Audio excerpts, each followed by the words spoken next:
Driving it home with Patti Vasquez, Patti Vasquez. From global conflicts to greenhouse gases, the folks refusing to wear masks says, and politicians getting caught grabbing asses says, she's driving it home with Patti Vasquez. Okay, everybody. I know that there's so much happening all at once, everywhere. Maybe that was a movie, and maybe we're in the wrong timeline. I don't know. But I have to tell you the timeline that we're on. It is the timeline in which Adam Selzer joins us in studio. Adam Selzer, he's an author, historian, a tour guide, and one of my dear friends, and also fellow combatant in Wisconsin, door knocking. Better into that campaign. There were some things that happened along the way. There were some things. We went through some stuff. Happy holidays, my friend. To you as well, Patty. Thank you. I do kind of miss our brat stops. I do, yeah. Oh my God, those were glorious. And you know, look, you and I are not in the. There's someone, our friend Auntie Sherry called yesterday from Vegas, and she's tired of the autopsies and the postmortems of what could have, should have happened, what went wrong, and the firing circle. You know, are you? And you mentioned before the show started that you kind of have shut down on all the news sources, like just drips and drabs. Drips and drabs. I haven't been following quite as much. You know, well, I was out of the country and I didn't have the data to follow as much. Yes. And then I was in an archive where you couldn't have your phone out for a week. So you were in Oklahoma. Yeah, I was in Oklahoma, so I haven't really been able to follow the news as much. Which is not a bad thing. It's not bad. It's better to unplug a little bit here and there. You know? Yeah, unplug and be selective. Well, you know, I've been seeing people talk about the widespread celebration over the killing of this. You need to get offline for a minute. Yes. I mean, it's widespread in certain corners of the internet where you are. Most people aren't really following this story that much, you know. With Luigi. Yeah, with Luigi. And that was my thing, was that because I'm a stand-up comic, I mean, it was... I mean, the jokes write themselves, for sure. And it was... I have over... I was looking at it, I thought it was like 400, you know, comics that I'm friends with on Facebook. It's over 600. I mean, I've been doing comedy for 30 years. And the proliferation of jokes and all this stuff. And so I didn't actually talk about it on the show. I sort of went, I addressed it and moved on. And then, you know, we have a sponsor who he in his own words on Tuesday was talking about how he was very clumsy. He had a T-shirt that said, "In a world of CEOs, be a Luigi." Which is a little bit, it's gross. Yeah. And he agrees. But what he also talked about is that, like, he is willing to grow and understand. I mean, like, it was his knee-jerk reaction to the fact that, like, for decades we've been told... I got nothing good to say about the healthcare CEOs. I think that they're a very low form of human life. Well, but, and to that, right, that the flip side to me, I guess, in the news has always been when a person of color, particularly black men, don't comply. They are, you know, snuffed out because they sold, you know, single cigarettes, or they didn't pull over in time, or they were, you know, they told the police officers that they had a weapon in the car, but the cops. I mean, like, and again, and on and on and on. And I'm not demonizing the cops. What I'm saying is the reaction has always been from people who think that's okay for those people to be killed and executed on site, right? Because they're like, well, they didn't break the law. Well, breaking the law for selling a single cigarette, for, you know, not complying, is not an execution. Right. And so I'm not equating it. I know that people are going to hear me equating it. I'm just saying the energy is that we, you know, the working class, and believe me, Luigi is not the working class. He's a millionaire. I haven't looked into him at all. He's really... I assume he's going to turn out to be a nut. Well, but he comes from a really wealthy family. Interesting. Very wealthy family out of, I believe it's Pennsylvania, Ohio. His father was, his grandfather died when his dad was really young. His dad was like 12 years old, went to work right away, joined the Navy, built hospitals, basically became a land developer, built hospitals, and he ended up buying a golf course. Luigi went to UPenn, got a degree, he got a master's degree. He's very well educated, suffered from severe back pain, chronic back pain, which I think, you know, led to some sort of psychotic. I mean, we often don't equate or understand the mental trauma that happens with pain, with trying to seek care in our healthcare system, in our insurance system. I mean, like, I'm held together by very thin threads when it comes to what I've been through my entire life when it comes to our healthcare system, like from a very young age. And so my husband, I'm not going to say who, somebody made a very interesting point that, you know, Luigi's the kind of guy who has like the time, the money, the bill, because he made a ghost gun. Yeah. Right. So he has the wherewithal to go like, I'm going to do this thing. Right. Whereas everybody else is just trying to survive. Yeah. I don't know. Again, for those who are hearing that I am in any way excusing it, I am seeing it through the perspective of having been on the radio for more than a decade.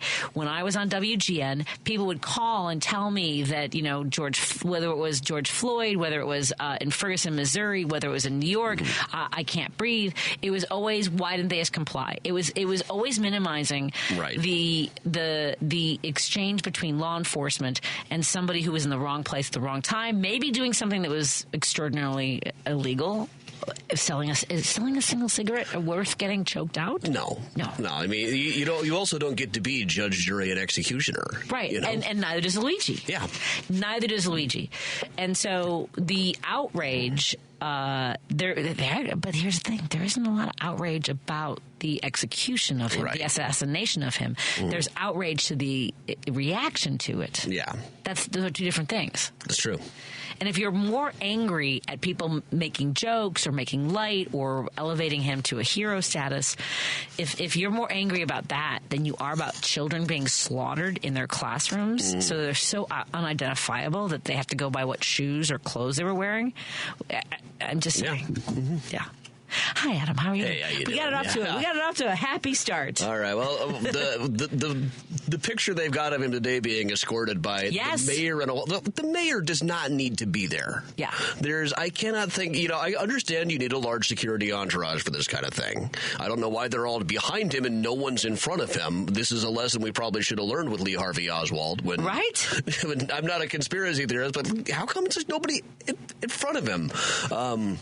The fact that the mayor is there in the entourage just makes it look like a photo op to me more than anything else. It's crazy. Yeah. So if folks haven't seen this photo, isn't a movie, Mayor, Mr. Mayor.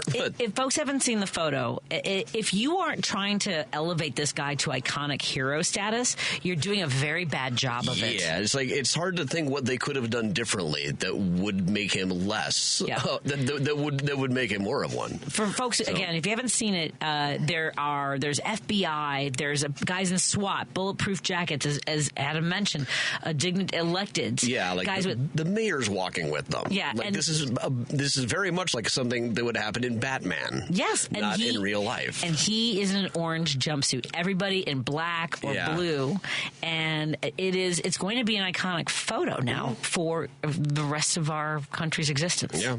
And for historians to look at for decades. I mean, you as a historian, right? I mean, think of you in 100 years, right? Because that's kind of your timeline. Is about 100 years. It's usually I go up to about the 40s maybe, right? But very rarely even that far, right? So think of that. I mean, people are going to like die, but I don't envy those historians. Do you? Yeah. With the volume of information, there's going to be a huge volume of information, and they're going to be relying on their AI personal assistants to take a break from. To take a break from doing sexual play with them to do some actual work now and then. Oh, my God. Yeah, I mean, you are in... I was telling Steve this the other day. I came out of nowhere. I was talking to Tom Appel yesterday. He had rented the movie... back when Netflix still sent you DVDs. Yeah. He and his wife had gotten Gone with the Wind. Okay. But it was too daunting. They didn't realize how long the movie is. That's a lot of movie. It's a 4-hour movie. Yeah. And it triggered a memory for me. I, as a historian and as an undergrad, I wrote about women in the antebellum South because I found it fascinating because I didn't write about Gone with the Wind. I actually wrote about the historical moments where like the governments had to pay welfare to women in order to make sure they could keep their farms going while their men were off on the front. Yeah. And I was telling Steve today, I Googled it. Like I'm still... in 2019, my paper from 1994 is still being sourced because I was in like you in a microfiche room, like, you know, it was a tiny little room, like, and I took all the data down and cataloged it, and nobody else has done that. And like the work that we as historians have to do now, like is a lot of what you're looking for. That's still all manual, like with gloves on at the Historical Society or in libraries. They very rarely make you wear gloves anymore. Very rarely do I go any place where there's gloves. It's probably, generally they say gloves are more damaging than your hands. Interesting. On a lot of things. Yeah, I would imagine because they catch. Yeah, they can the fibers catch on the paper. Yeah. I'm sorry. I still thought it was just. I still was just kind of in awe at the Bob Dylan archives. They let me hold this notebook from 1968 and flip through it and stuff with just my hands. How weird was that? It was very weird. Well, you flip through and find the page where he just writes, in the tomb of every man must lay the documents he has thrown away. It's like, look at the camera, just stare at it for a second. Wow. We're going to talk more about Adam Selzer's adventures in Tulsa. In Tulsa, researching Bob Dylan. It's not the easiest thing to have adventures in Tulsa. You show up on a Sunday night, and it's very like John Denver Saturday Night in Toledo, Ohio. And I have been in Saturday Night in Toledo, Ohio. The song is accurate. And Tulsa on a Sunday, finding a place that was open for dinner at 7:00 was a hike. Yeah, right? Yeah. Yeah, I've been in your home state, well, one of your home states of Iowa, having the same experience.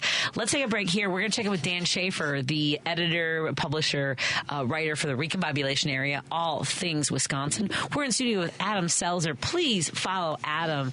Facebook is a great place to follow him and make sure that you're up to date on all these great tours that he does.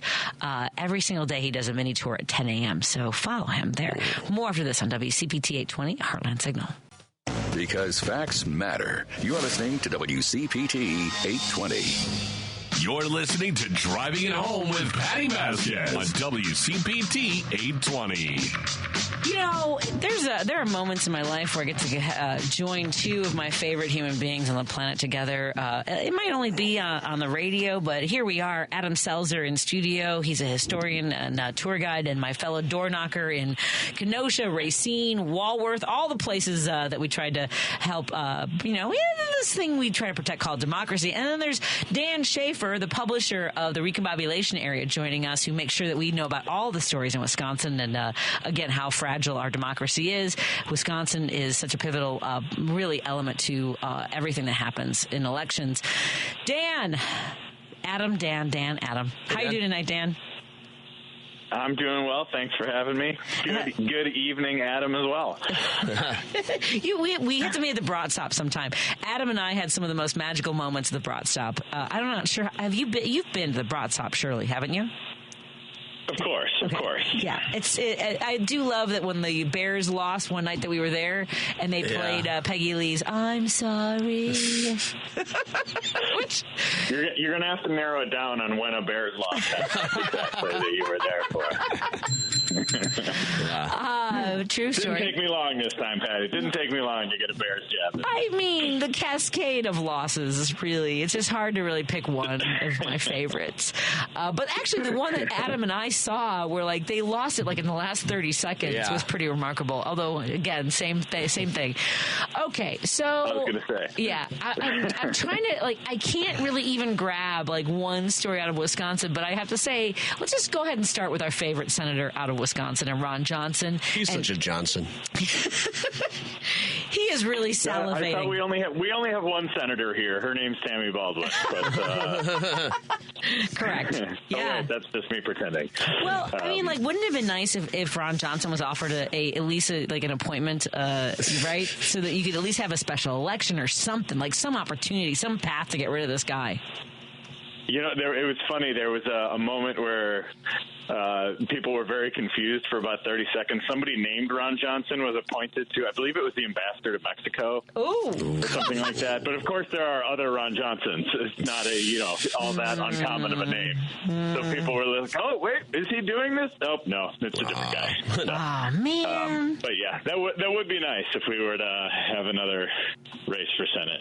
But well, I think that he doesn't have enough. He's not worth enough. I mean, you have to be a 100 millionaire, or a billionaire in order to qualify, I believe, for this cabinet. Don't you think? Yeah, seems like it. Yeah, maybe he needs to give himself a few more tax breaks in the Senate to really qualify for the oligarchy that his cabinet is shaping up to be. Ambassadorships, that's generally, for a lot of places, that seems like a pretty easy gig a lot of times. It does. It was, it's funny. Our former mayor here in the city of Milwaukee, Tom Barrett, has been the ambassador to Luxembourg for the past few years. What is that? That doesn't seem like involving work in its busy season. No, it does not. But we did get an update from him I think it was this past week when Nancy Pelosi was there and she had health incident. Oh, that's right. Oh, yeah. Yeah. So it's every once in a while. I have to work? Ambassador Tom Barrett. And it's just like, oh, right. He was the mayor of our city for like 15 years. And all of a sudden he's just over in Luxembourg. Yeah. I feel like you just stand around with a sass that says ambassador all day.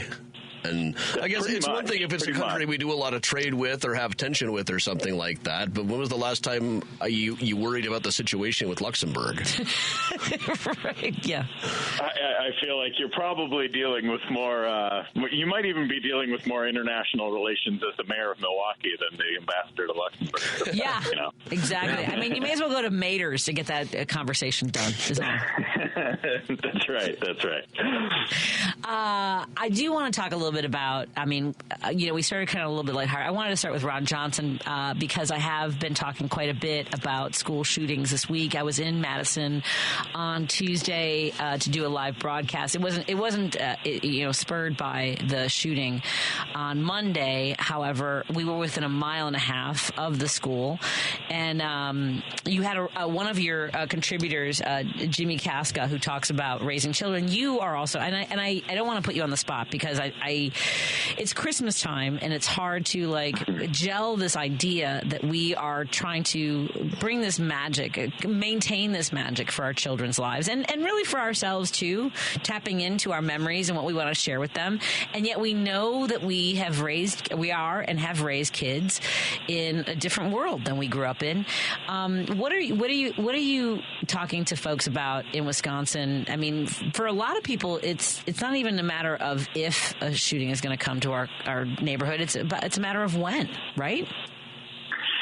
Yeah, it's such a sad story out of Wisconsin this week and out of Madison, and I know a lot of people, whether it's parents or teachers or what have you, are just really having a difficult time, and just for right before the holidays, and it's just a lot. And it just feels like one of those things that we just don't have the political will to solve something or try to solve something that's just protecting kids in school. It just seems like such a basic thing that we should be able to have the political will to address in some capacity. I know people are going to come at this from a lot of different angles, whether it's guns, whether it's mental health, whether it's just just safety precautions in schools and things like that.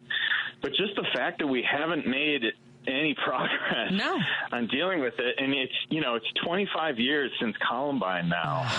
And it just doesn't feel like we've made any progress. We ran a piece this week by a young writer named Tyler Kelly, who works with the Wisconsin anti-violence effort.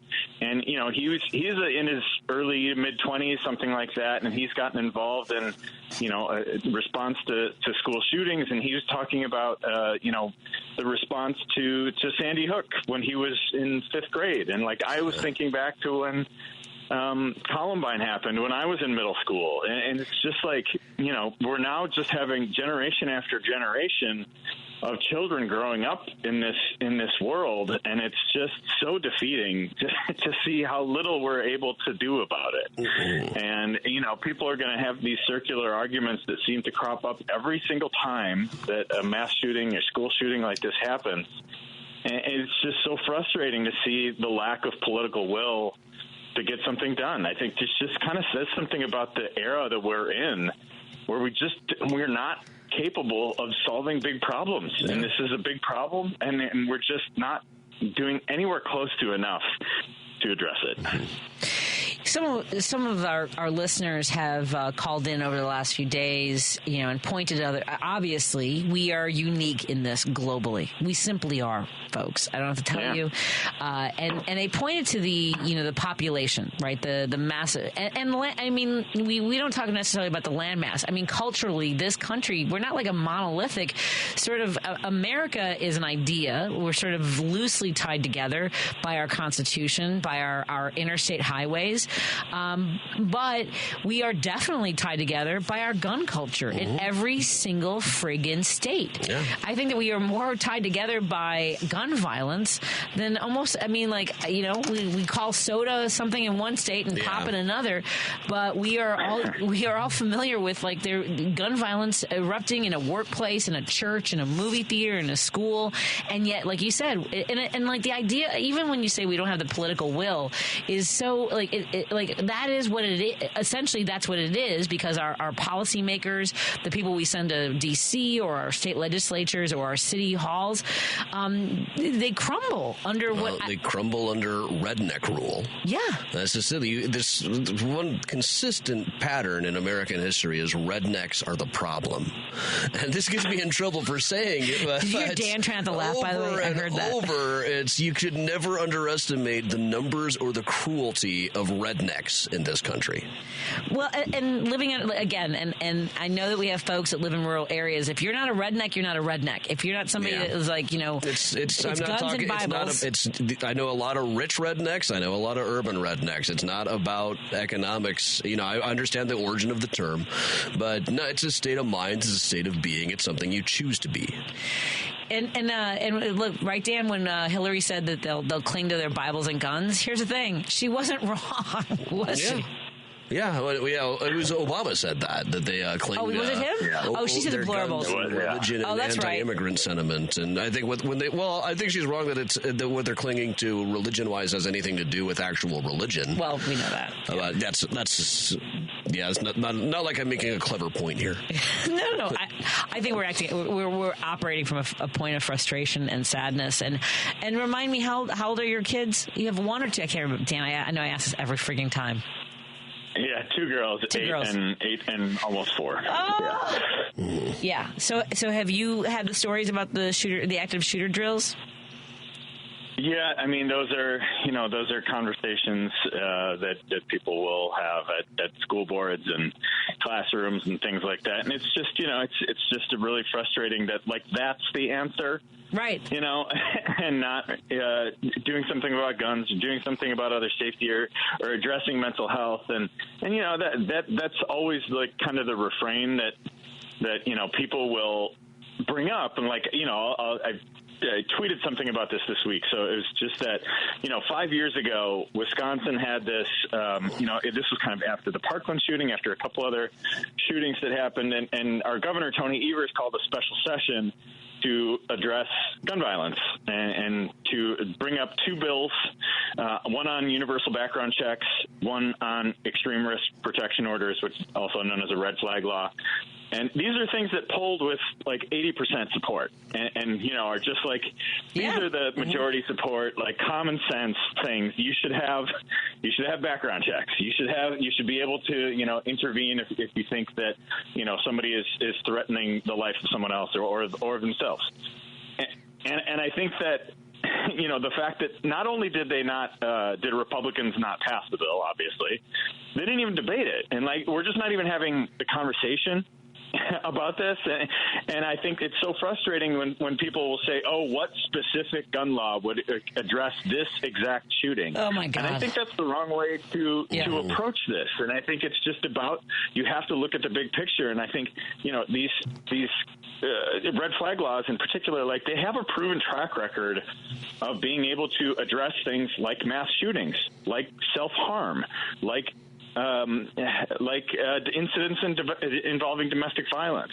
And it's just so frustrating to see that, even if it polls with 80% support, even if it is a common sense thing, you still can't even have a discussion about it in a state like Wisconsin that has a Republican legislature. And it's just we're not. It's not just that we're not finding the solutions; we're not even having the right conversations yet. And it's just incidents like what happened at the school in Madison this week is just another reminder of just like our lack of ability to address problems, and it's a sad saga. It really is. And I remember when I was on WGN, like anytime I mentioned anything about gun safety legislation, people would like criticize me for not knowing the difference between different, weapons, or it was insane. And at any rate, let's turn for a moment. I know I want to make sure we talk about other work that's at the recombobulation area. Folks, you need to follow Dan Schaefer on Blue Sky and subscribe to the Substack with all the great work he and his journalists do. We've talked about the surplus that you have in Wisconsin. So what are we up to now for the Wisconsin surplus? Last I think it was like $5 billion, $7 billion? Yeah, the latest estimates came in a couple months ago now, saying that we have a $4 billion surplus in the state of Wisconsin. That is not, and I think some people say like, it's this is a great thing, and that we have this, and we have an opportunity to do blah blah blah blah. And I think it's also just reflection of just how much we've underfunded certain things over the years, particularly education in Wisconsin, going back to the Walker years, like those cuts to education, cuts to local government, and that's a piece that we published today. Yep. At the recombobulation area. Those are the types of things. It's not that we have this surplus as just like that came out of nowhere as a one-time thing. This surplus exists on the back of certain cuts to local government, cuts to schools, cuts to so many different things in public policy across Wisconsin. Yeah, it's amazing to me that you'll have these municipalities that have shortfalls in their budgets, and like you said, it's because they're being choked off. And and the same, by the way, just so you know, in Illinois, we are facing a $3.1 billion shortfall, gap in our budget coming up in the spring session, and a lot of it has to do a lot of different things, whether it's social services, public safety. It's the education element that, and we are different from Wisconsin, because in Wisconsin they divert a lot of their money to voucher school programs, whether it's charter schools or parochial schools, and that has a humongous impact, doesn't it? Yeah, and I think, a lot of the public school advocates will say that we can't fund two different school systems. Like, that means you're not funding either of them, right? Or whether it's like the vouchers and the charters and things like that. I think that, the kind of the way things work in Wisconsin is we have an election year and then we have a budget year. And so we're looking ahead to 2025, which, it's Wisconsin. There's still a few very high profile, very important elections that we're going to be paying attention to over the next few months. I know. But it's, looking ahead at the budget year, and now that we have, smaller Republican majorities where there might be a couple swing votes, things like that with fair maps that we have in the state, like it's going to be interesting to see if they can perhaps strike a different type of bargain to fund schools and to fund education, and to do something with that $4 billion surplus that's right now just sitting there, even as schools all over the state. I think we had like over 100 referenda passed in kind of like community after community in the state of Wisconsin to fund schools. At the same time, the state is sitting on this just like massive pile of cash and doing nothing with it. So isn't that crazy? Well, and as Dan mentioned, that's a result of the super majority the Republicans had. So I want to come back to something, because I have to engage Adam again in the spring to go back to Wisconsin with me to go door knocking for the Supreme Court. We did make a difference, Adam. We saw the numbers in Wisconsin were better than they were other places anyway. Yeah, and 10 General Assembly seats is remarkable, isn't it, Dan? Yeah, Wisconsin voted to the left of Michigan and Pennsylvania for the first time since 1988. We picked up 4 state Senate seats and 10 state assembly seats. The Democrats did in this election. So, there are and Tammy Baldwin won again. So there were some bright spots despite, a not so great night in November for Democrats in Wisconsin. So, but yeah, we've got that state Supreme Court seat on the horizon. And I think that coming right on the heels of a major decision on Act 10, on the law that Scott Walker and the Republicans passed, stripping rights to collectively bargain away from public sector employees. That got struck down, and from what I've been hearing from people, that's a very significant ruling that came through. It's not just one of these, there's been so many legal challenges to that law over the years. But this one took a different approach to it and challenged the law on the basis of equal protection because the law basically split all of Wisconsin's public sector employees into 2 groups. So there was the public safety, public sector employees, and the general employees. Well, it just so happens that was split almost exactly down the lines of which group endorsed Scott Walker in 2010. Wow. So every public sector union that endorsed Scott Walker in 2010 was exempt from the changes of Act 10 of losing your rights to collectively bargain and now basically having a pretty significant pay and benefits cut, pension cut for a lot of those public sector employees. Didn't apply to the police and fire unions that endorsed Scott Walker, but applied to teachers, lots of other public sector employees in the state. So that does seem to be have a real chance of making it so that law is indeed struck down, and that's going to be a critical conversation, critical issue in that Wisconsin Supreme Court race to maintain a pro-democracy liberal majority on the Wisconsin Supreme Court that people fought so hard for over the last few years, kind of culminating in that election in spring of 2023 where Janet Protasiewicz won by a 10-point margin. Oof, wow. So, Adam, are you ready to gear up and go back to Wisconsin with me? I guess we're going to have to, aren't we? Well, here's the thing, because we need to get people out. We can go to Milwaukee, and we can tip one back with Dan Schaefer, is all I'm saying. There we go. You think we can go to that weird neighborhood with all of where everything's named after a Zodiac sign and it all just reeked of the 70s and Quaaludes? That was amazing. Oh, my God, Dan, there was was that Racine County? I can't remember. I think it was that vicinity. I think it was Racine County. There was there was a subdivision that all the streets were named after Zodiac signs. It was pretty, and the houses were beautiful. It was rolling hills. The neighborhood was named after some particular star. I can't remember which one off the top of my head, but some particular star that I believe was a part of the Taurus constellation. It was wild. And everything in it had was all very mid-century 1970s style homes. The developers must have been so high. I was going to say, the people who came up with that must have been enjoying themselves. Oh, yeah. Quaaludes for days, I'm sure. We'll just send some photos. I'm sure we can get the coordinates of where we were. I got pictures, but yeah, the pictures just don't really capture it. No, it was glorious. So we'll just share some of those, and maybe we'll have to take Dan on a road trip with us to Racine to go door knocking, or at least report on it, observe it, and enjoy the adventure. Dan Schaefer, thank you so much. I wish you a wonderful Christmas for your family, holiday season.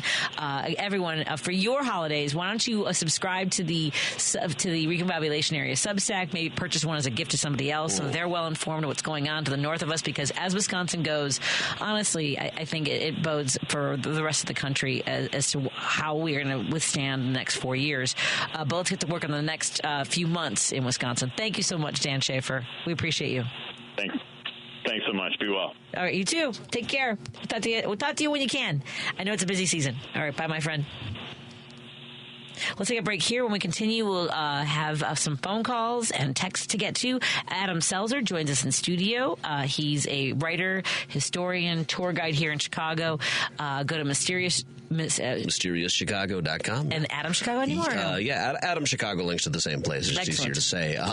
Tonight, 8 o'clock, if you're still awake, I'm doing a Women at Graceland Cemetery, a virtual tour. Hello. All right. I have to get home after the show. 8 o'clock, Women of Graceland Cemetery over by there by Wrigley Field. Yeah, I keep finding new stories there. That's fantastic. There's a lot of people in there. There's a lot of people there. Somehow I missed that the first sportswoman to be on the cover of Time magazine is there. She's inspired a character in The Great Gatsby. Oh, fantastic. And she's kind of right near Minnie Minoso, too. She's with all the other athletes. Let's talk about that when we come back on WCPT 820, Heartland Signal. Oh, and I have a Fry the Coop gift card to give away shortly. Not yet. Don't call yet because I have to get a number from Lady B after this on WCPT.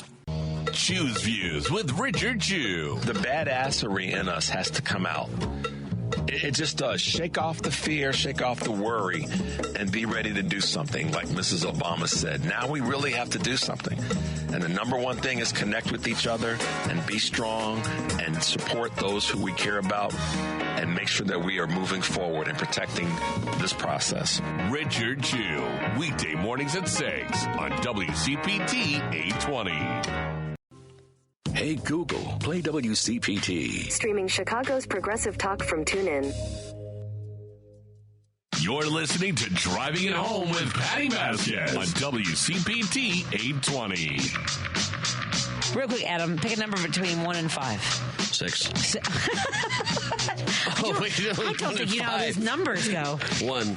Oh, caller number 1. This is okay. I'm gonna wait for Lady B to get back to the. Do not call right now. Wait till Lady B is fixing our video right now. Let's take a call from a listener. Adam Selzer joins us in studio. He's an author, a historian, tour guide, one of my best friends. He has a tour coming up, a virtual tour tonight, coming up at 8 o'clock. The Women of Graceland Cemetery. Yep. He's the author of. Is it the History of Graceland? Graceland Cemetery: Chicago's Stories, Symbols, and Secrets. And now I've started work on Volume 2. Excellent. I hope Minnie Minoso makes it in the book too. Oh, he will definitely be in book 2. Really? Definitely. This is my little story about my little. Absolutely. I've been featuring that on the tours. People love that story, Patty. Well, so we'll tell us. Let's do our phone calls because I want to keep people on hold. So I'm teasing you with our story about Graceland and Minnie Minoso and a 10-year-old girl who had got a new hero that she didn't even know she needed. Let's get to Victor is in Salem, Oregon, calling to talk about gun legislation. Hey, Victor, you're on with me and Adam Selzer. Hey. My favorite comedian. Hey, thank you. I appreciate that. You are so good and so funny. I just keep rolling on the floor. Oh, thank you. Well, the reason I called is your guest that was on said that America does not have the political will to pass simple background checks or get rid of assault rifles. Well, when Columbine took place, I was 50 years old then, and I've been following gun legislation all these years. And one thing I've really noticed that stands out is that Democrats have tried to put forward over 200 pieces of legislation since that time to get just a simple background checks. Yep. And then to get rid of assault rifles, too.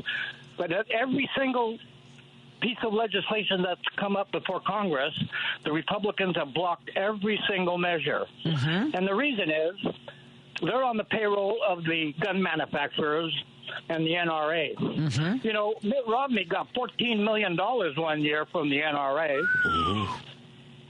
Vladimir Putin, during 2016, for the Trump campaign, shoved in $100 million to the NRA. $30 million was to go to Donald Trump's campaign.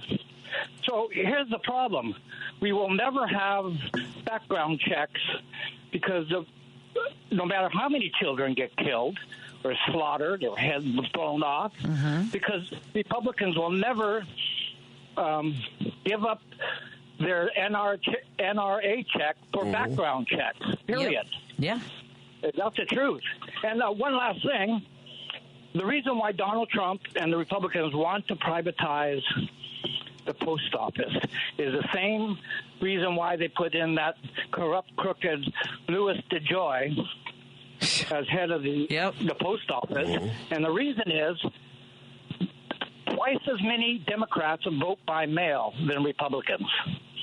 Now, Now, if they privatize it, they can control the voting, the ballots, and we know how they take away, people's votes. They toss them out the window for no reason. I think actually Kamala Harris won the election.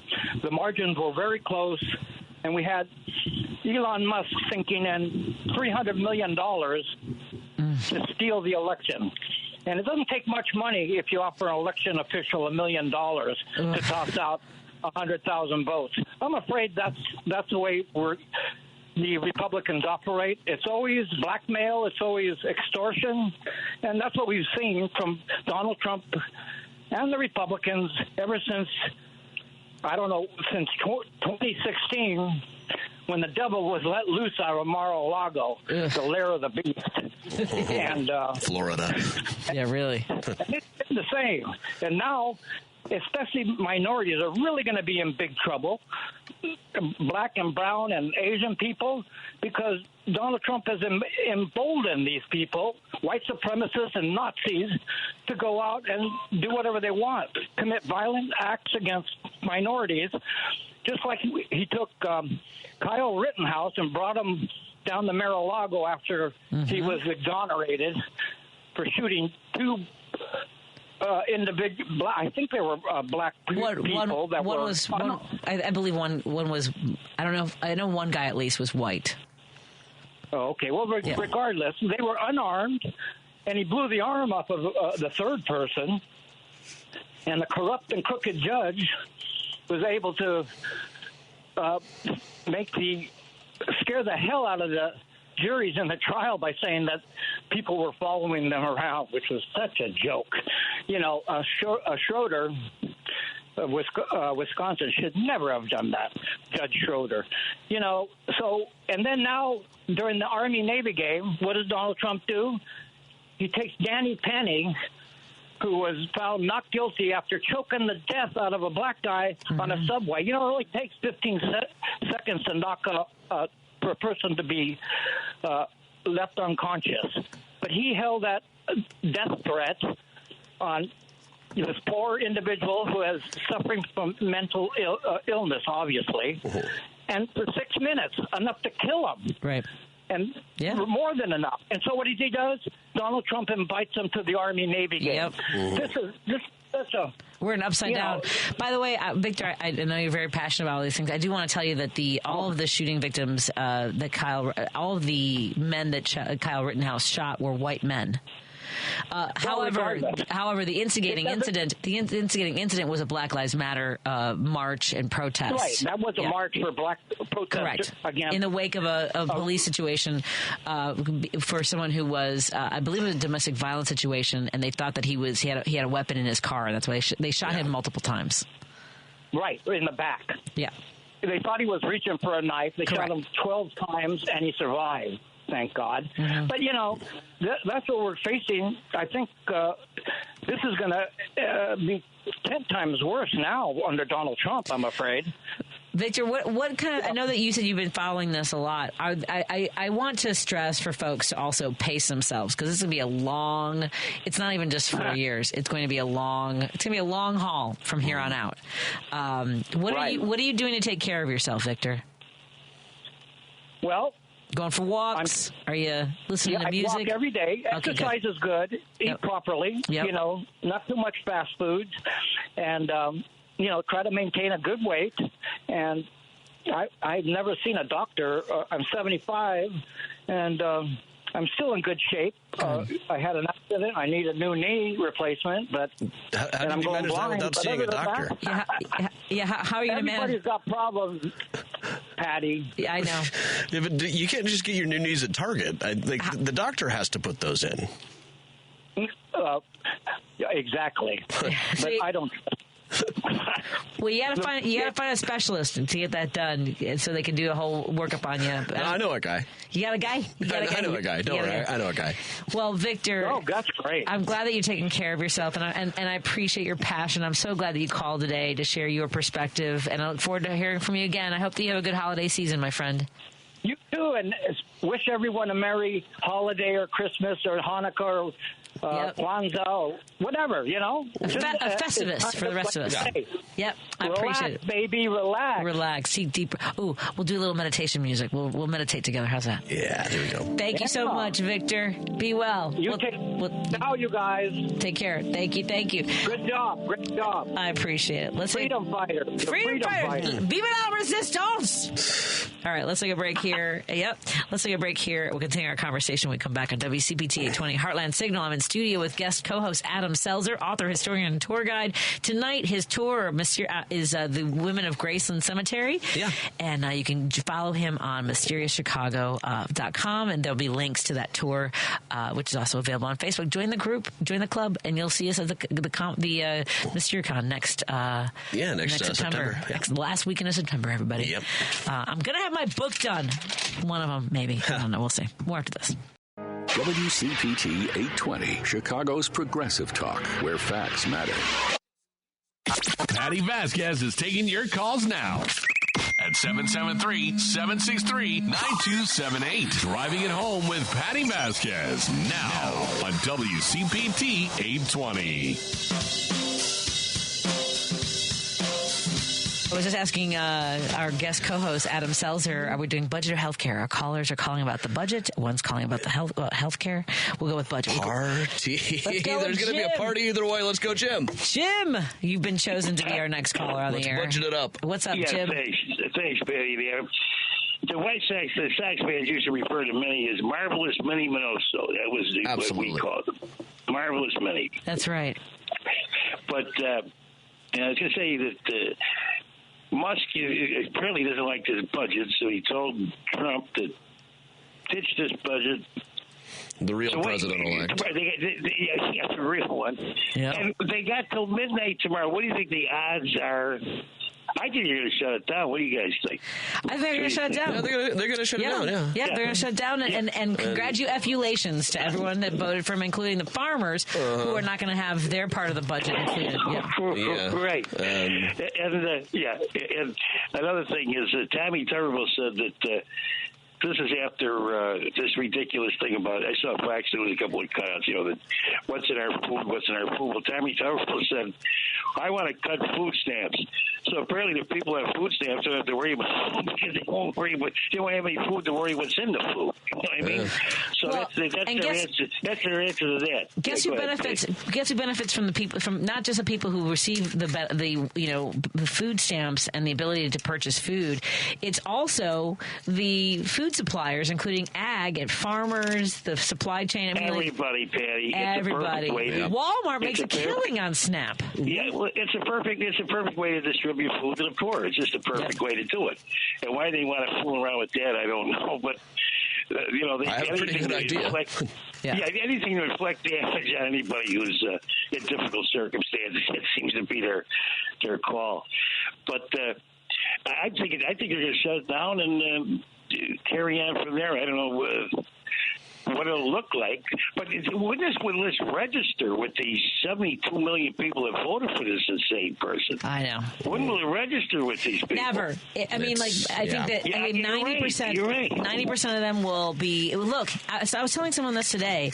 Matt McNeil. I did an interview with him today, and he was saying the same thing. Like he was, when are they going to figure it out? And they're going to find out. Like the fart around and find out portion of this. Yeah. It's never going to resonate. It's never going to soak in, because if they didn't absorb the fact that the loss of life, that the spread of the COVID was squarely on the shoulders of Donald Trump, who underplayed it, said it was going to go away, that we could inject bleach, that we could they've got such weird explanations for what he really meant by that. Oh, I don't care. If you look at the numbers of fatalities in the United States, in contrast to the rest of the world, like they don't care. And many of them died. So no, it doesn't matter. So but the demonization of the Democratic Party is absolutely fascinating to me. I can't remember a time in history where they were demonized in this regard. The Christian right are demonizing Democrats morning, noon, and night. They're funded by the Koch. That's been going on a while. Yeah, but they're funded by the Koch network. But how would a person who says they believe in God take money from the Kochs Because they don't. They don't. These guys like Mike Huckabee, Sarah Huckabee Sanders, all of the televangelists, they do not believe in God one bit. And I don't mean they're not living up to what they preach. I mean they laugh whenever somebody puts a buck in the collection plate. Yep. Everything heavy metal singers told me about those guys when I was a kid was completely correct. You're right, Adam. Yep. You're right. But thanks. Anyway, Thanks, Jim. Thanks, guys. Take care. Have a good night. Let's get to Margot. Margot's calling. Are you calling from Maryland, Margot? How are you doing? Fine, and I really liked your last caller's comments about food stamps and how it's going to destroy jobs. And I wanted to echo the same with Medicaid. Mm-hmm. Yeah. Medicaid also provides jobs for people who work for, organizations that provide Medicaid services for other people. And I just wanted to know, can anything be done either at the state level, whether it's Illinois or Maryland, or at the federal level to codify Medicaid before Donald Trump takes office, or could Biden sign an executive order? And I just have one other quick question, and then I'll take my answers off the air. I think one time you were talking about people with disabilities, and how sometimes their parents try to set up these small businesses for them, but it doesn't always work. I just wanted to say one way to make it work is to try to get people to maybe support those businesses. Yeah. If they can work and are viable. And I'll take all my answers off the air. Thank you so much. I don't have great news about cutting Medicaid to Margot's question, because when he returns to the White House and Republicans will be in full control of Congress in 2025, the Affordable Care Act, Medicaid expansion. So just the Medicaid expansion is pretty much on the shopping block, I think, pretty swiftly. And there are 9 states that have language in our legislation that basically says that we will not fund it. So we have, and that includes Illinois. Maryland is not one of them, but Illinois, Arizona, Arkansas, Illinois, Indiana, Montana, New Hampshire, North Carolina, Utah, and Virginia. We have trigger laws that would swiftly end the Medicaid expansion if federal funding falls below a certain level. So you have, it's about 3 million people across the country that will immediately lose access to health care. So that's just out of the gate. So Adam, that's why you didn't want to take health care first. Yeah. It's really bad. It's terrifying. So Margot, you're still on the line. So I just want to tell you that I'm sorry. I mean, I think that there, I don't know what the legislature. Hang up if you want me to. No, but I mean, like, but on the one hand, Maryland is not one of those states, and you guys have Medicaid expansion in your state. Is that right, Margot? Yeah, but I'm concerned about people in other states. Oh yeah, there's 9 of us, and I have not heard a single word from a single legislator in my state that has. And this is a blue state because we have a $3.1 billion shortfall already happening.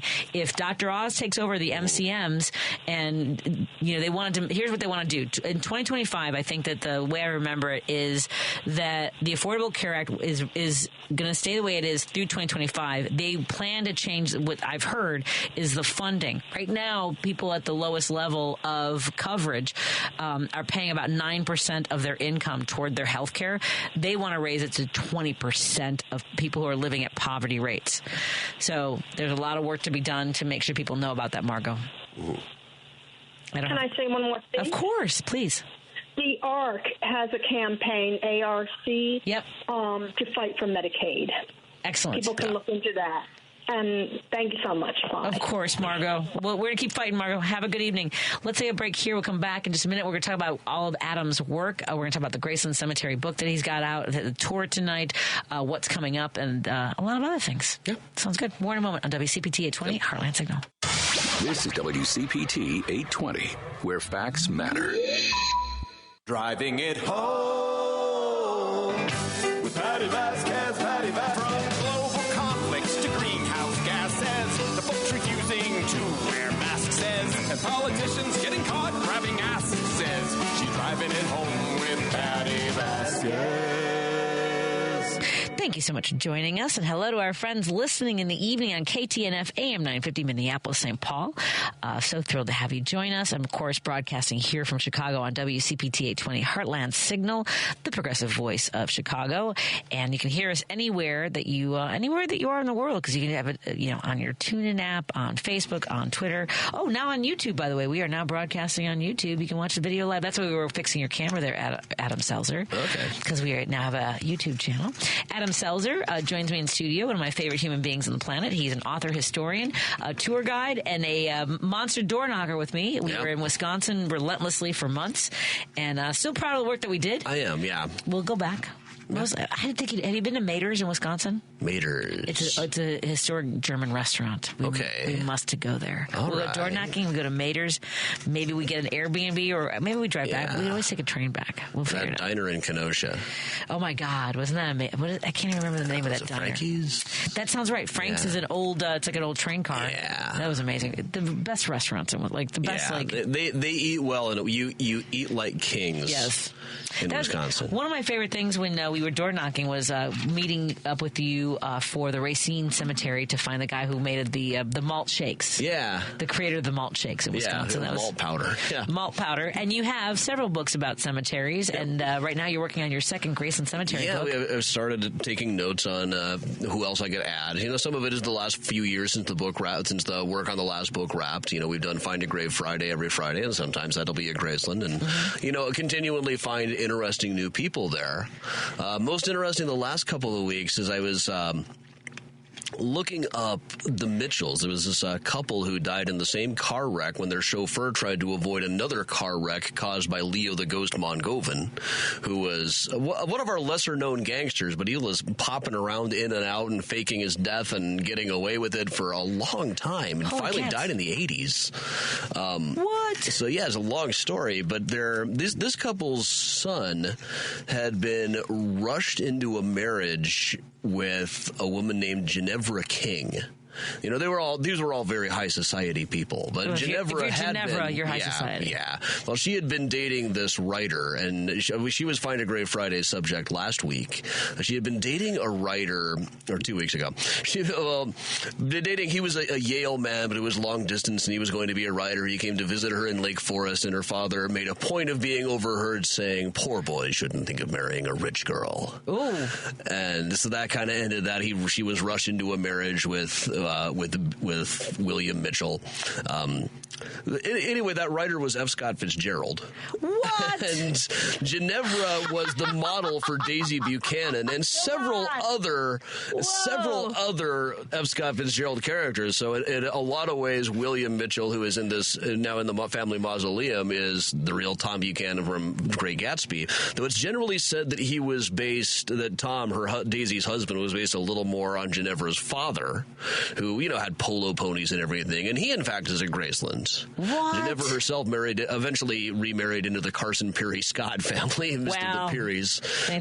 But her best friend, Edith, is the granddaughter of Columbus R. Cummings, the railroad tycoon. He was president of the Nickel Plate Railroad. He's a Graceland. I've only talked about him in relation to his niece/adopted daughter who married a German baron who then killed a guy at Redpath Saloon. Developed a taste for the lowlife. Wow. And I didn't realize that in the same plot as Edith, who is the model for Jordan, a character in The Great Gatsby, the golfer. Okay. She herself was the first sportswoman on the cover of Time magazine. One of the first 3 or 4 women on the cover of Time magazine at all. It was a very new magazine at the time. And, big high society type. But then there's a great interview with her from the 1980s, soon before her death, talking about being in the Red Cross in Britain during the Blitz and these German bombs that she described as like witches on broomsticks flying in. And there's a great quote in it where she says, "I think it would be really entertaining just for a while to meet a truly vulgar person." And it's like, oh, I love this person. Yeah, no kidding. I mean, the high society stuff always seems so distant and unimportant to me. But Like most high society women, she married and got involved in, various philanthropies and continued hosting parties for her old friends, for Ginevra and everybody.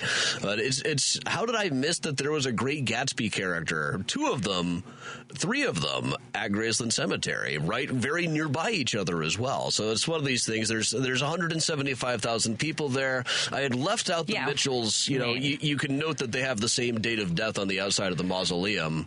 I decided not to put that in the book because that's just too sad. But I didn't realize there was a gangster involved in it. And that's your... And then after the gangster, we get into the whole Great Gatsby thing. I was just looking at the record there because their other son, Jack, has no known interment place. Oh. And which probably just means he was scattered, and he could have been in the family mausoleum. He would have had a right to be, and it's not like he didn't have the money for a burial place of his own. He founded United Airlines.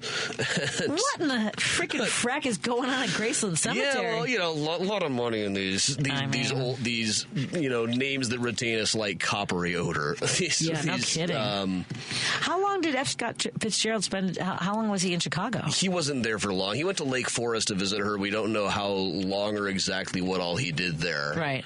But there was even now you go around Lake Forest, it's like these are all murder mystery houses. You just drive around like pick out which would the weapon be. This is a poison house, rifle house. Oh my God. Hunting knife house. This is the lead pipe one. That's then poison. All basically a version of Clue. Yeah, they all look like the house from Knives Out or something. That's amazing. Someday I have to. Did you ever meet Erica Nicole Clark, Mr. T's daughter? No. Oh, you have to meet her because she obviously grew up in Lake Forest and has some. She just posted a thing today where her mother used to call her the name of the girl that was the star of The Bad Seed. Yeah. The black and white movie from the 1950s. She basically was the black version of that. So, I mean, raised in Lake Forest, and we'll tell you the stories of what happened when he wanted to cut those trees down. Okay. So we'll have to get you guys together. I have heard the tree story a bit. Yeah, it's pretty wild. And one thing, when I was digging through, I'm always a little unclear and a little nervous about talking about stuff that I found in the Bob Dylan archives, but there was a note page from the 1970s where he just will write down like half a verse or an idea or a word. Right. And one of them I found the phrase, "I pity the fool." No way! Yeah. Holy cats. Well before Mr. T would have said it. But he never put it into a song? Didn't put it into a song, no. How funny is that? That's kind of a thing. There's a recording session from 1965 where he says, I can't even. I can't even? Yeah, I can't even. Come on. Decades before that was a thing. There's a draft of Subterranean Homesick Blues where he says, keep it on the down low, and that's decades before that appears in print. Wow.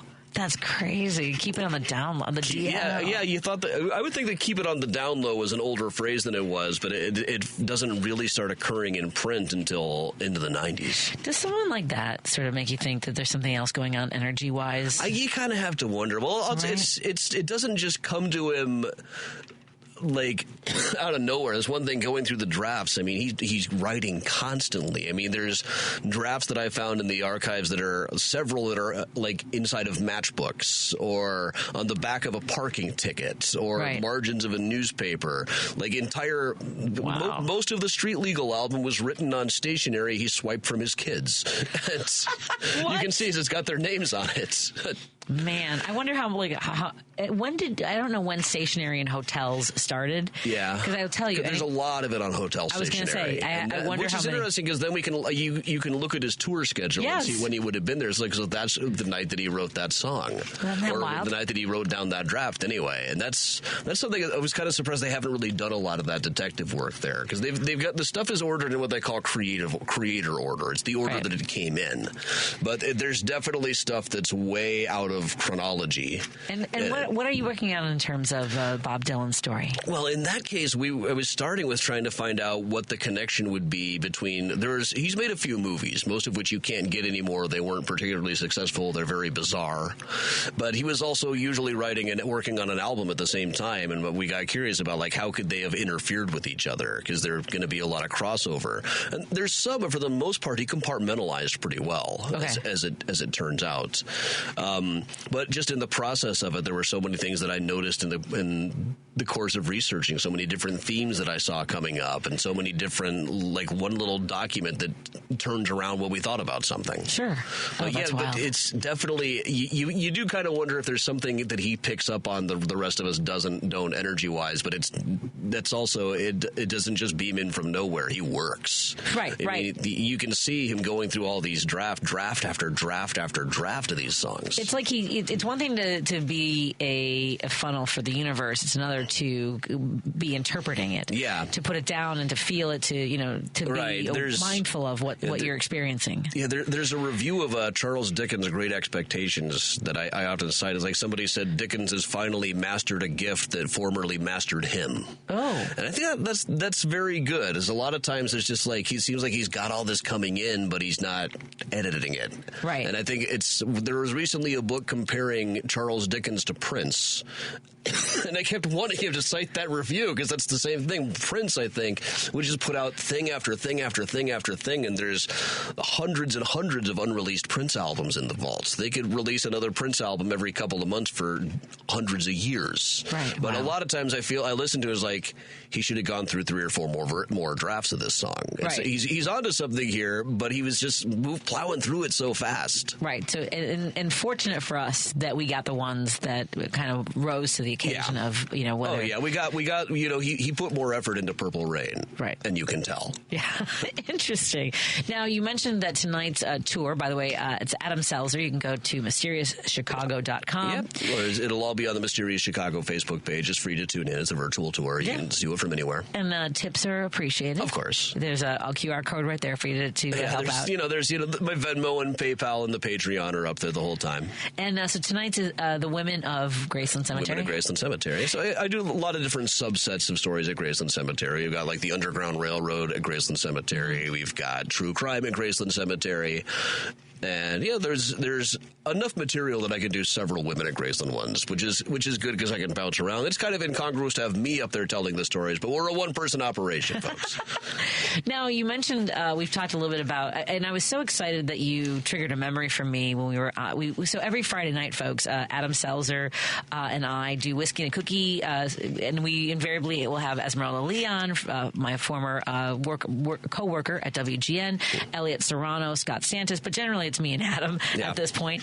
But he was talking about the new monument to Minnie Minoso at Graceland Cemetery, and it sparked a memory for me because I played Little League Baseball right over here on the northwest side at Norwood Park. And when I was in, I want to say, I don't know if it was my first or second year, so it was either 1979 or 1980, and Minnie Minoso came to our park, spoke to the kids, and then offered to do autographs, and everyone was given a little baseball card, a black and white baseball card of him, and it was a white. You have a picture. I sent you the picture, and I think it was one of Bill Veck's sort of theme nights or theme days, where it was the old fashioned black and white, like the sort of pinstripes, and so all the kids. It was almost all. It was actually all boys, but me in this crowd with our hands up trying to get an autograph.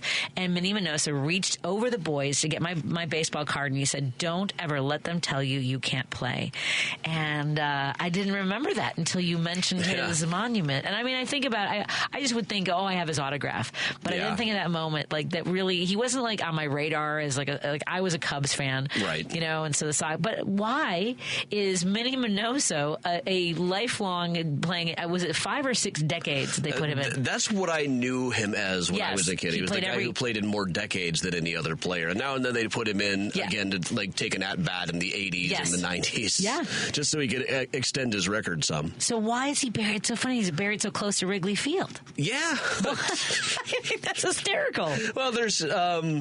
I guess they just liked it better there than at Oakwoods or something. You'd have to ask. I never ask the family what they're thinking. Not the family, sure. I mean, I never ask who is involved in what they're thinking. But he got a really prime location at Graceland Cemetery too. Really? He is right on the pond. Oh, that's about as good. That's about as prime real estate as you can get at Graceland Cemetery. He's right next to Potter and Bertha Palmer.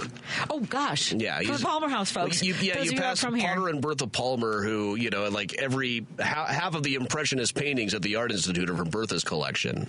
And then you've got the Deerings and the McCormicks, then Minnie Minoso. Right. And then Harlow Higginbotham, who was the credit manager of Marshall Fields and hosted Arthur Conan Doyle at his house. Oh, come on. So, yeah. Oh, wow. Well, nice. Congratulations, Minnie. Minnie. He's got, it is really prime real estate. I can't wait to see it. And so thank you. I'm glad that you tell that story because it was really a sweet moment. Oh, yeah. People in my life. love that story, too. It's fantastic. And I love it when I can do like a personal story about the people, too. It's kind of unusual. A lot of these people, nobody remembers, has an anecdote about Columbus R. Cummings for me. Sure. Whereas, I do meet people who have a great story about Ernie Banks or something. Yeah, so.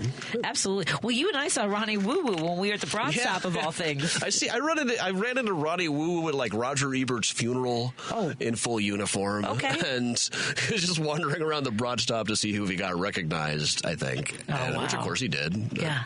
Oh, that's so funny. So the next book is the book. All of your books are available online. Oh yeah, you can find them online. Where do you prefer to send folks to find out more about your work? Wherever books are sold. It's all fishes comes to my net. There you go. So obviously all of them are available on Amazon. We received. If I say anything other than Amazon, the next question is going to be, can I get it on Amazon? Sure you can. Sure, anywhere you buy books. And the Smart Aleck's Guide to History came to our house. Still in print. Isn't that? It's still getting sold. Well, it's still being sold. I think my last royalty check was like. I used to joke, one of these days I'll be able to get myself a Happy Meal. I was like, no, this one I could not, in fact, get a Happy Meal with this royalty check. But I've gotten checks for 9 cents for appearances on like Nick Mom's Night Out on Amazon. But you have, I want to say now, you've got to be up to 28 books because years ago I would say 24. It kind of depends on what counts too. Sure. Like the ones that I just put out as ebooks only, I don't necessarily count. Sure. Well, the next one that's going to be published will be out in just a few weeks now, less than a month.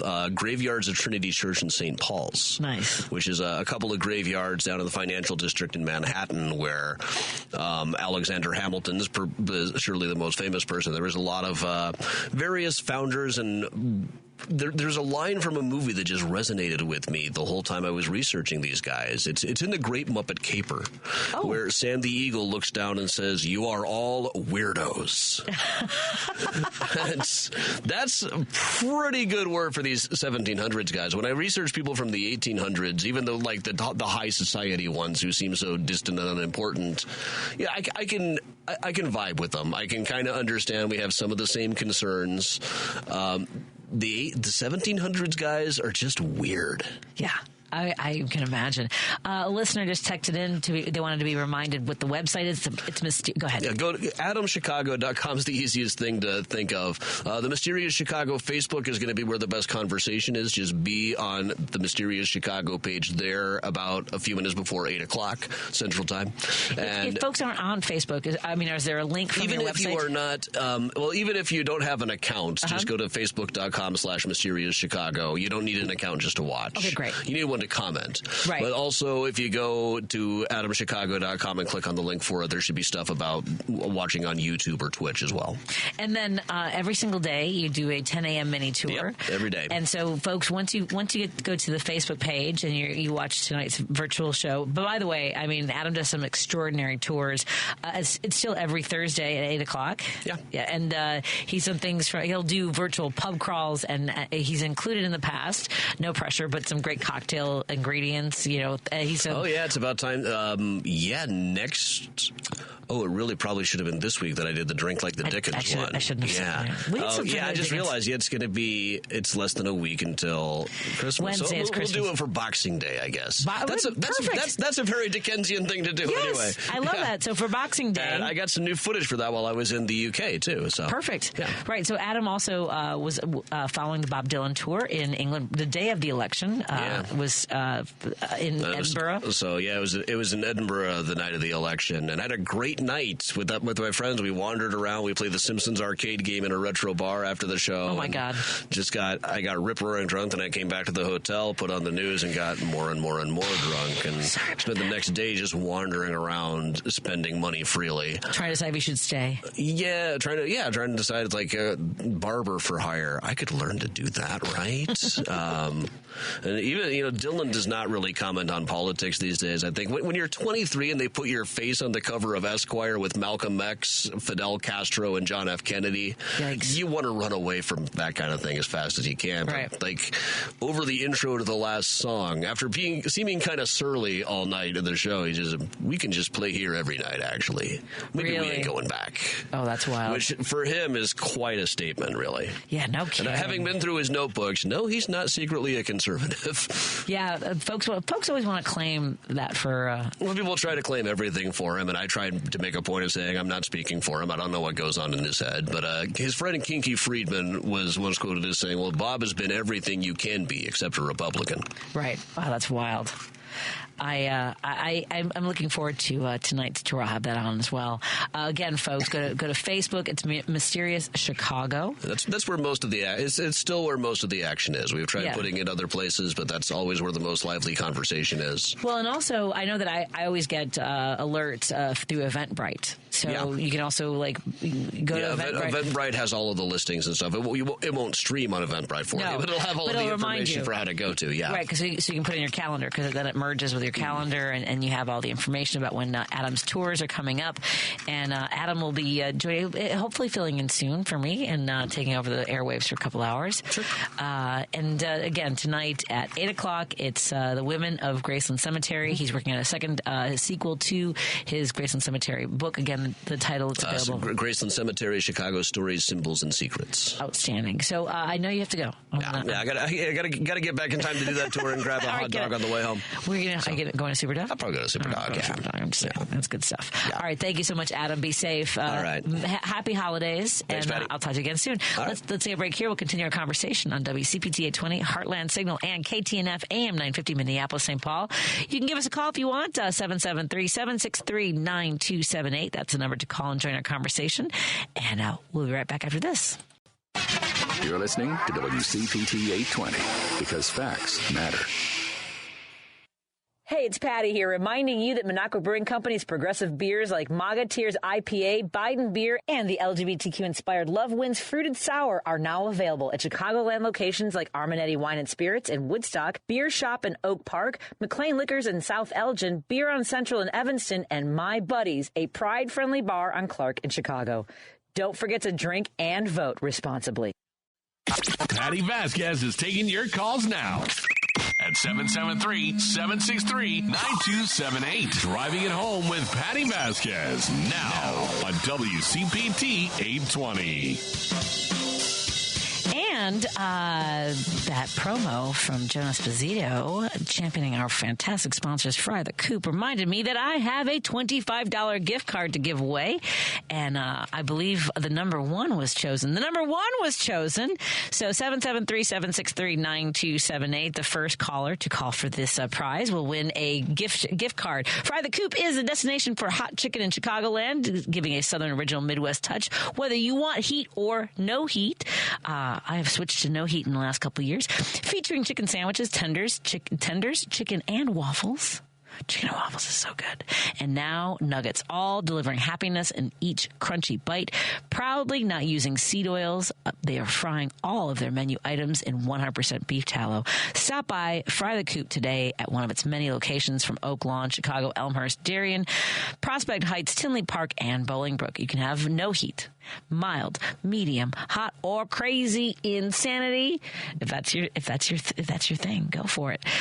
And to celebrate the holidays, Fry the Coop gave WCPT $25 gift cards as our little gift to you. So our first caller is going to get that. Lady B is answering the phones.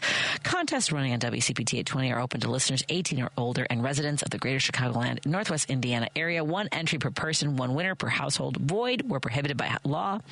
Listeners may only win or qualify to win once every 30 days. Complete rules are available on our website at WCPT820.com and click on the contest tab. And there you go. Lady B will be picking a winner in just a moment. Let's get to back to our conversations about the news of the day, which is apparently the continuing resolution to have a budget passed before the end of the year has failed again because Elon Musk is in charge. So you know that, Dave? Elon Musk is in charge. He's running things now. Yeah. I was watching a little bit earlier. I seen where I think it was on MSNBC where Howard Dean talked a little bit. He said that Trump can't handle this thing with Musk right now. That he's used to being the one, being kind of in control or being, that kind of stuff. And where Musk, he's kind of taking the oxygen out of the room, from Trump and that, and he doesn't care. He crashes whatever dinner and that. And he just doesn't care. He's going to get his whatever 300 and some billion he paid to Trump, to get him elected or that, and basically, money equals power. Yeah. Yeah. I mean, the Supreme Court said that money does equal power, that money is speech. So why wouldn't Elon Musk use his freedom of speech, I guess? Yeah. This is kind of reminiscent. You remember those from the historical films when Howard Hughes was called before Congress, and when they started asking him questions, he just turned his back to the Congress, and they didn't do nothing. They couldn't do nothing to him. Yeah. At the time, he was one of the richest man in the world. Yeah. And it's kind of the same thing, what Musk is doing. He's kind of giving the bird to everybody there. And you think Trump and his acolytes or whatever, they kind of think that they may have opened up Pandora's box instead of that Ark of the Covenant.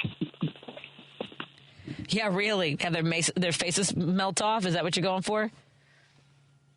Well, that's just, Musk himself being inside of the Pandora's box, and they thought that, like on the other one with the Ark of the Covenant, they thought they'd find the treasures and all of that stuff in there with this guy. But I don't know, and then if this train wreck keeps going on between the two, maybe after the 20th, Trump will have Cash Patel arrest him. He'll be the head of the FBI. Oh, hey Dave, you want to hear? Should we listen to a couple minutes of Howard Hughes and Senator Owen Brewster engaging in a heated argument? Hold on a second. Let me see if I can do this. You want to hear it? All right. Yeah. Here, hold on. Let's see. Hold on a second. Let me see if I got it. Controversy marks final sessions of a subcommittee investigating Howard Hughes' wartime plane contracts. Hughes replies to a demand he produce his missing publicity man, John Meyer. Well, Senator, may I ask a question? Well, now, if you'll just wait till I issue a subpoena for Mr. Mars, I've asked you whether or not you would produce him, and you said you didn't know, as I understand it. I don't remember if that was my answer. Well, what was your answer? I don't remember. Get it off the record. Oh, jeez. Now, Mr. Hughes, I'm asking you what your answer was. And we're not going to have this bickering back and forth. You are before this committee, and you're going to answer the question. You asked me just now about a reply that I made. My answer is I don't remember. Now, the man is... Well, I'll ask you again. What? Will you bring Mr. Mars in at the 2 o'clock session? No, I don't think I will. Will you try to bring him in? No, I don't think I'll try. All right. Right? Another subpoena is issued for Meyer. And that's the thing, is it like because to your point, like he's like, no, I'm not gonna comply. Went of my life into this thing. I have my reputation rolled up in it, and I have stated several times that if it's a failure, I'll probably leave this country and never come back, and I mean it. When the subcommittee decides to recess until November, Mr. Hughes issues a parting shot at his chief opponent. When Senator Brewster realized that he was fighting a battle against public opinion, a losing battle, he folded up and took a run-out powder. Yes, that was the tip-off. When Senator Brewster hit the road for the backwoods of Maine, that meant the hearing was over. Washington was too hot for him. He couldn't take it. After that, the other senators in this committee saw no reason why they should fight Brewster's losing battle for him if he was too cowardly to remain and face the music. Yes, the thing is, Dave, to your point, like the electeds have never known how to deal with the uber wealthy and steamrolling over our government and deciding how our government works. Yeah. That's what kind of just reminded me of there. That I remember they used to show that historical one showing Hughes in front of the Congress, and that. And same thing. These guys, they can thumb their nose, do whatever, and Trump's, not used to getting his own medicine done to him, Yeah. And by the way, for folks who don't know, Howard Hughes was being investigated for profiteering during with his government contracts during World War II, and he refused to cooperate with investigations and defended his business practices. And apparently the Congress was powerless to do anything to hold him accountable. Yes, and in a way, too, he was a kind of a prescient genius, too. Remember, he did all that inventions and stuff like that. He was kind of like the Elon Musk before there wasn't Elon Musk, because he did that. He sunk that money in the Spruce Goose. Yep. Yeah, the Spruce Goose. That's right. That big plane, that I think it only flew like once, but he did it just to his ego, to prove that it could be done, Yeah, it is astounding to me that people just didn't care that they were being. I mean, I guess if you don't know you're being manipulated and basically, hoodwinked into, a decline of democracy, Elon Musk going on his social media platform and saying, hey, tell him to stop the bill, stop the vote, no more money, and choking off like a lot of areas of our industry that rely on this budget being passed, the least of which, not the least of which, but I mean, including our farmers, right? That it's feast or famine literally in agriculture when it comes to the weather, and we have this acceleration of climate change. And now they have the vulnerability of whether or not Elon Musk thinks that they deserve any subsidies. It's crazy. Yeah, well, like we spoke about the farms the other week, like I told you, that story's about up at the Wisconsin, that farm, the time that they had like 700 farms at that time, and they had suicides, a lot of the suicides, and this was under the last Trump. Yeah. Pre-Elon type. Now, I mean, if, they don't get this thing straight, they'll be having to unload the land probably to the Chinese or whoever will buy the land. They've been gobbling it up left and right. Listen, let me go off and sure there's others I want to talk. But I just thought that I gave that comparison about with... That's a good comparison. Yeah. Yeah.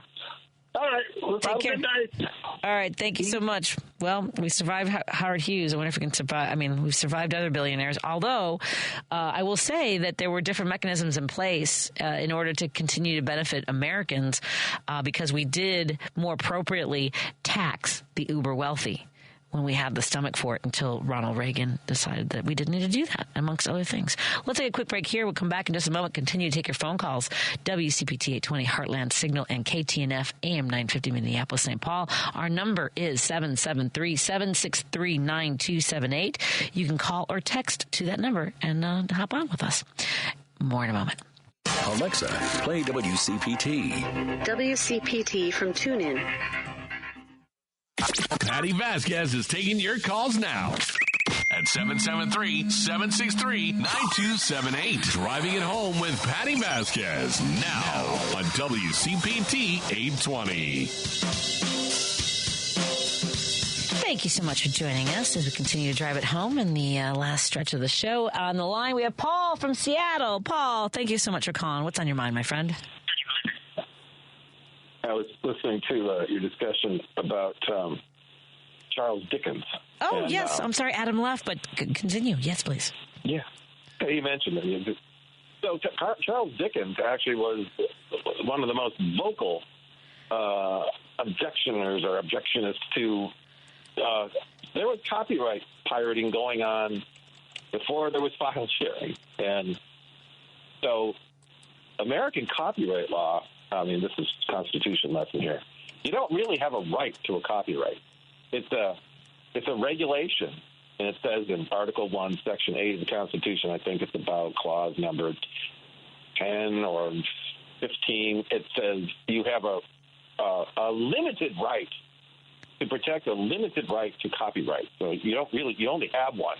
And foreign authors, British authors, did not have copyright. So didn't have copyright protection. So 2 weeks after Dickens wrote A Christmas Carol, it was being pirated, and bootleg copies were selling on the streets of New York for like 2 cents. Oh, my God. Yeah, and he was really, really angry about it. I don't blame him. But to be fair, British law didn't protect American copyright either. So the idea that Americans, we're the only ones who have our intellectual property stolen is this complete horse pucky. But there was actually, believe it or not, an episode of Bonanza, I think it was in season 5, where Charles Dickens was featured. He came to Virginia City, and he was reading the Pickwick Papers, and the people in the library or wherever he's reading were like reading right along with him. And he said, "Am I to understand that you already know the Pickwick Papers?" And they go, "Oh yeah, we've heard about it." And so he got really furious, and he filed a lawsuit, which I guess he did. But what was funny about who played Charles Dickens was Jonathan Harrison, Dr. Smith from Lost in Space is the one who plays that part. It was hilarious. Anyway, that was just a little Christmas constitutional Christmas tidbit. But following up with what Dave was saying, I'm totally for starting Trump's term with a government shutdown. Yeah. I don't think I have called my representatives in Congress and said, do not help them dig themselves out like we always do. How many times have the Republicans held the Democrats over a barrel over the debt ceiling, right? Yeah. Repeatedly. So why help them? Every time we're supposed to pass a budget or having a continuing resolution, we play these games. I mean, and then we hear about Republicans in these back rooms and Matt Gaetz harassing people and threatening them if they go along with the Democrat, like all this nonsense, and it costs this country, for being fiscally responsible, quote unquote. It costs us billions of dollars to crawl back out of these government shutdowns, and it harms people fundamentally. Right, and let me point something out here. Why we have these periodic continuing resolutions is because we have not had a federal budget that was signed into law since 2008.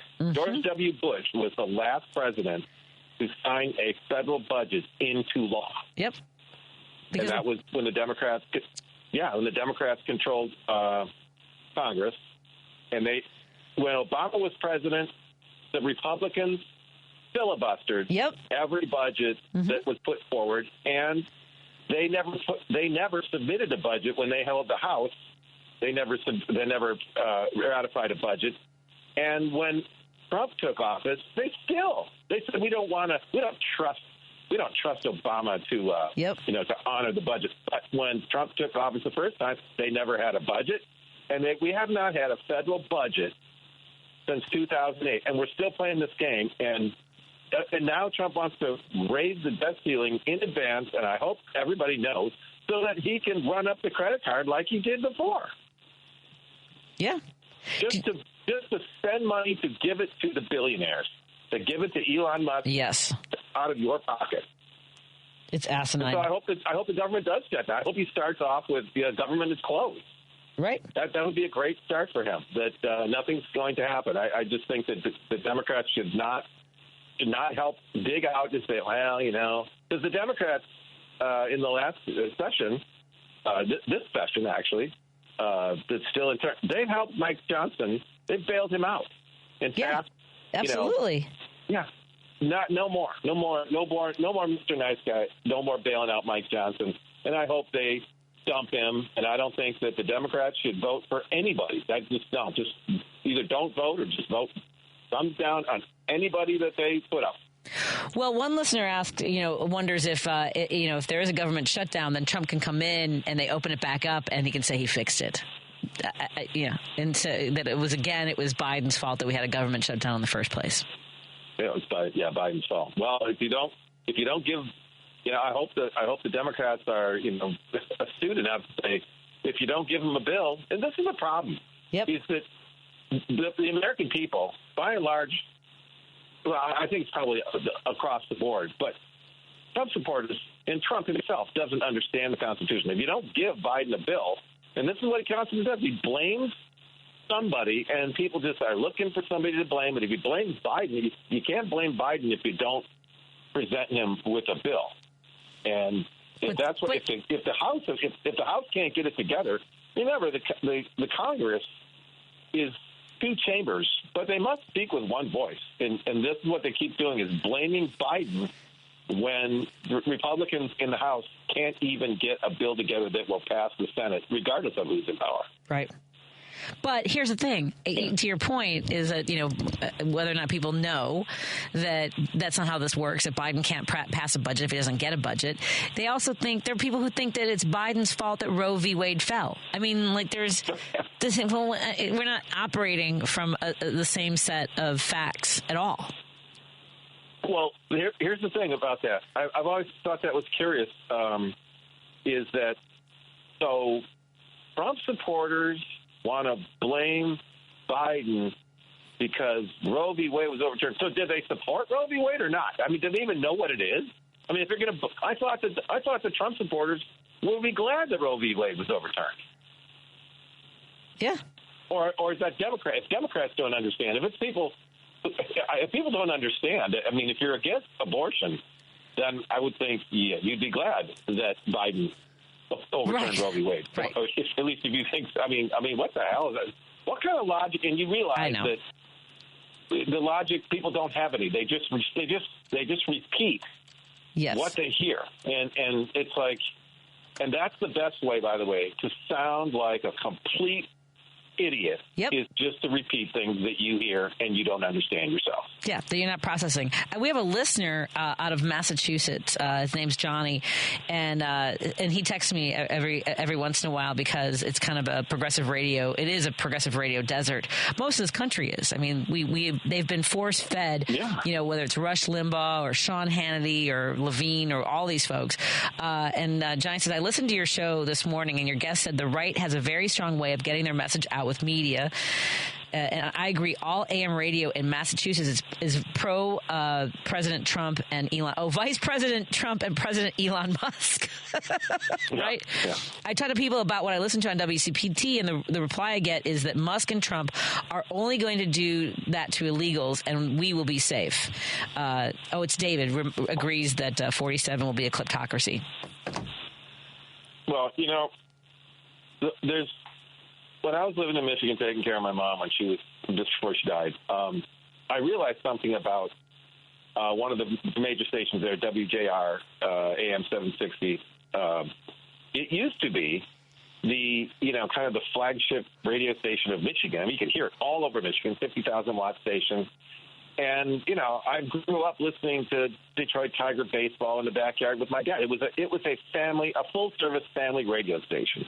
But it was purchased by Cumulus about 30-some years ago. Right.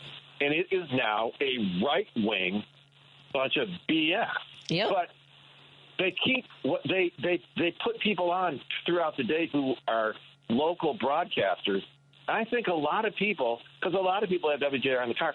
I've gotten in the car with people, and they got it on, and they don't realize that they are now being fed right-wing propaganda because many of these people have been listening to that station for decades, and they don't realize you are now being fed right-wing propaganda. They take it as, as truth and as news. Yes. Yeah. That's weird. It is mind-boggling. It's like the who owns Cumulus who was the CEO of Cumulus Media, or at least was Mary Byrne, who was she used to be the CEO of Reader's Digest. That's why I say that Cumulus Media, you get the Reader's Digest version of the news. Oh, man. Well, we'll keep chugging along with our little progressive talks. I appreciate it, Paul. Good to hear from you. Have a wonderful holiday. Take care, I won't be on tomorrow, so have a great weekend, too. You too. Thank you. By the way, I am not going to be on tomorrow. Our good friend Dan Schaefer of the Politini, Dan Schaefer's and Tuesdays with Josie, will be filling in for me. And so tomorrow's schedule looks great. Tomorrow morning on Choose Views, Richard will be taking your calls and talking to Karen Byrne of the True Blue Podcast, True Blue Politics Podcast. Choose Views weekdays from 6 a.m. to 8 a.m. right here on WCPT. That's Central Time, of course. You can stream it live on WCPT's Facebook page or YouTube page pages. And Joan will be taking your calls and talking to Chef Lisa Counts of the Chopping Block and Tony Fitzpatrick, of course, our favorite Chicago artist. Joan Esposito live, local and progressive weekdays from 2 p.m. to 5 p.m. Central on WCPT 820 Heartland Signal.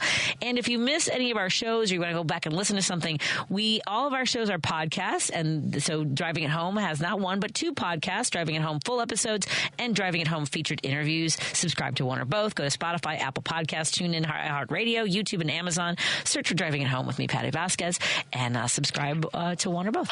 So thank you so much, Lady B. Get well, my friend. Randy Rhodes is up next, followed by Matt McNeil. Good night, all.